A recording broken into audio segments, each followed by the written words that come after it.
current FC Cincinnati players in the year 2026 that could make a 2030 World Cup roster.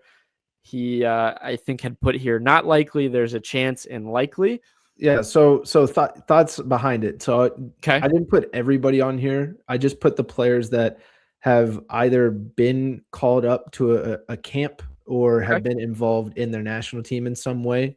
So that way it wouldn't just be like, a random FC Cincinnati player be like, oh, he's definitely got a shot, or so didn't feel it. Maybe they will make it. Maybe they'll come back and watch our clip and be like, hey, see, I told you I made it. But just to start off, Ryan, we'll get each of our thoughts here. Miles Robinson in 2030, he will be 33 years old. I said there was a chance. Obviously coming into that World Cup, he would have had World Cup experience. I just think it's him staying healthy. I think there's a chance. It's pretty darn slim, though. So are you leaning more not likely then? Yep, 33, I would say like no chance before, but then Tim Ream's like 38, 39, and he's, playing. I know, that's what I'm saying, yeah. I just don't – I think there's some up-and-coming guys that I could think of, including one of our own that has a better shot. So we'll move on to Roman, who would be 29.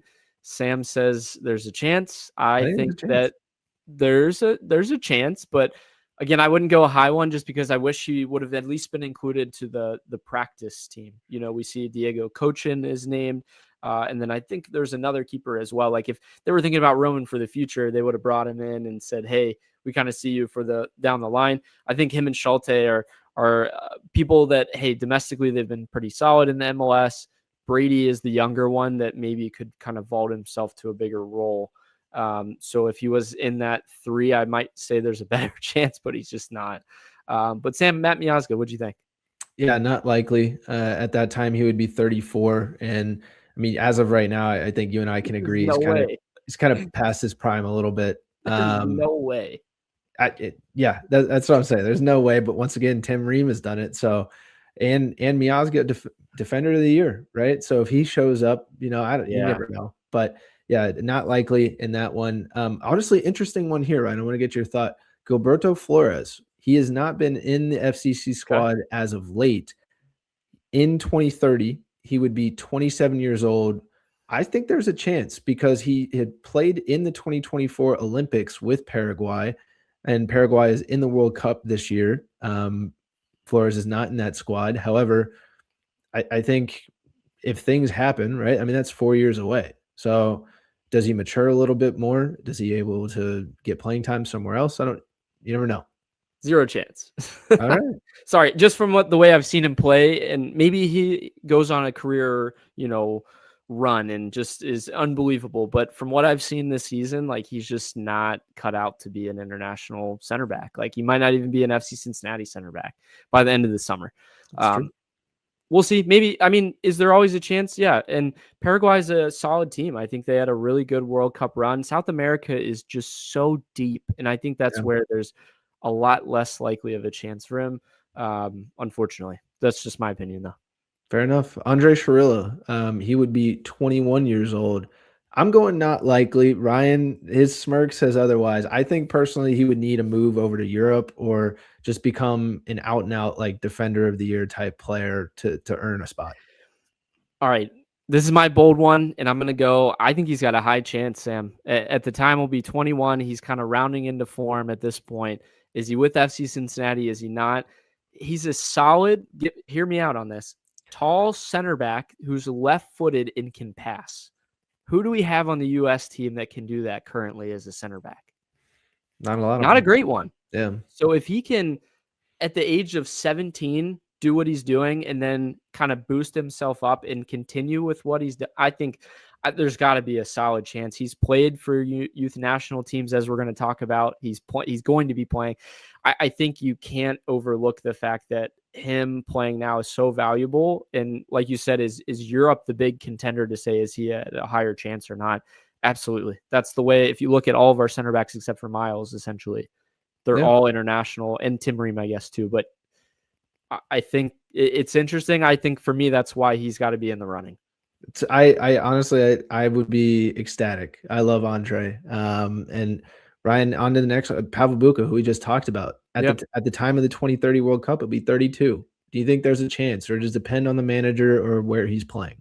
Yeah, I think there's a chance just because Czechia is it's obviously a huge country. It's a big football country, but they're so deep. We see 32. how hard it was for him to even make preliminary. But if let's say he's still at FC Cincinnati and tearing it up at the age of 32, he's got good experience at that point. He just doesn't have the world football experience. I still am on the liking of, there's a chance. Yeah. So next one, Samuel Giddy. This is another one I think has a good shot. I think there's a chance that Samuel Giddy, you could see him in the 2030 World Cup. I think it's solely just based off of Slovakia getting into the World Cup. They were, I believe they were in the last one and missed out, on the World Cup this time. But Giddy's been in the U21 consistently for the Slovakia national team.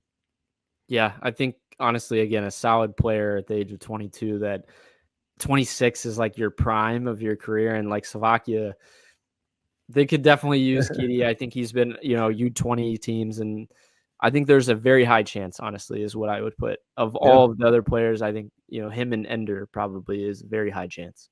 Yeah, for sure. I had to throw Evander on here. Very not likely. He'd be 31 at the time. But you don't think so the reason I say this is he would have to be on a godlike level because he's just getting completely disrespected right now as it is, from Brazil, in our opinions. He's getting that from Brazil, Sam. He's not cap tied to Brazil. It's true. Could he do a green card? Get the green card to become a U.S. citizen, stay in the U.S., become a U.S. citizen? Could we use Evander on this current national team?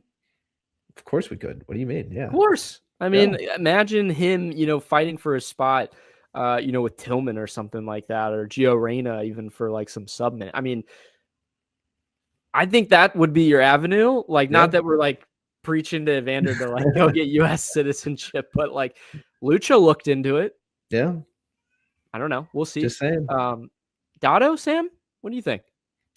He's been caught up with the youth national team in some camps. I think, once again, what does that development look like right now? He's sitting behind Evander, right? So if he became the main guy somewhere, he would have a better shot, I think, for the U.S. men's national team. What if he's an 8 though? What if he rounds into becoming Weston McKennie-esque number 8?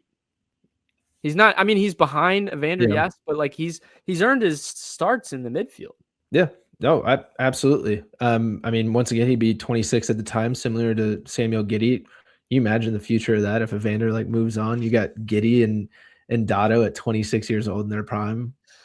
I mean, we're talking maybe by then that MLS is even stronger potentially as well. A lot of people, if you said in 2022, in 2026 we'll have X amount of MLS players, they'd probably look at you and be like, seriously? And look what it's been. Yeah. So you never know. He's been playing with youth national teams. You got to take that next level. You see at the U.S. level of play so much faster, so much more physical. If it's in an 8 role, he's got to be the best in the MLS. He's got to be a Sebastian Berhalter level, right? True. No, valid. Very valid. That's the point. That's the weighing point. So Ademar Chavez, Ryan, he'd be 21 years old. He has also been called up with some youth national teams on both sides, Mexico and the U.S. men's national team. I said not likely, but I think you could see him with the 2034 World Cup. This kid has got a lot of potential. This is just hard to predict because they're so young. I know. Andre more likely than Ademar just because he's playing first team minutes and he's special with his intangible. But once again, Ademar could get in with Mexico. Yeah. Let's round out the last few here with Bryan Ramirez. I think we both agree that there's probably a chance he'd be 29 at the time. Ecuador, just prime, solid, team. Ender with Venezuela, I think likely is a good shout. It just depends on if they can make it to the World Cup. Obviously, does the World Cup expand to more teams, and does that include? Please no. There's talks about it. Just saying, there's talks about it going to 64. Ruining the World Cup, ruining March Madness. What are they doing? Yeah. Denkey, I think if Togo could make it, they just weren't good in qualifying. I think he's going to be there because, I mean, I don't know how deep Togo is. It's just Denkey's a legend there. And I think like he's going to be, you know, similar to Kai Kamara. Like I'm going to just play for my national team forever if they keep calling me. It's just Togo make the World Cup. Yeah, exactly. I think, you know, Denkey obviously, like you said, be 29 at the time. So in his prime, for sure. Yeah. And then Stefan Chirila, I think we both agree like there is probably more likely not a chance. Again, he's got to be playing some first team football to even have that. Does it, you know, consider a European move at that point to boost himself? But yeah, all interesting ones. I like that segment. That's interesting to think about the future like that.